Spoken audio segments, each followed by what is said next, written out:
قرآن کے اندر وہ ایک آیت ہے کہ جب تم پھنستے ہو تو تم میری طرف لوٹتے ہو، جب تم نکل جاتے ہو تو تم یہ کہتے ہو کہ یہ میرا ہی علم تھا، یہ میری دانشوری تھی کہ میں نکل گیا ہوں. یہ اللہ تعالیٰ نے قرآن میں یہ بھی بتا دی ہے.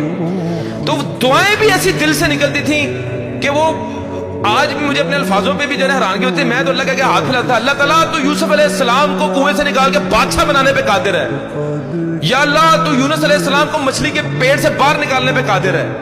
یا اللہ تو محمد صلی اللہ علیہ وسلم کو غار سے نکالنے پہ قادر ہے. یا اللہ تو موسیٰ علیہ السلام کو فرعون کے اوپر غالب کرنے پہ قادر ہے. یا اللہ تو ابراہیم علیہ السلام کو آگ سے نکالنے پر قادر ہے.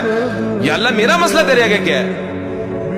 1.5 مہینہ مجھے آج بھی یاد ہے. 1.5 مہینہ اور جس چنگل میں پھنسا تھا وہاں سے آزاد ہو گئی. میری 100% ریکوری ہو گئی. میں بالکل ایزی ہو گیا. تب میرا یقین پختہ ہو گیا کہ میں نے زندگی کے اندر کبھی کسی مخلوق کے آگے کوئی ہاتھ نہیں پھیلانے.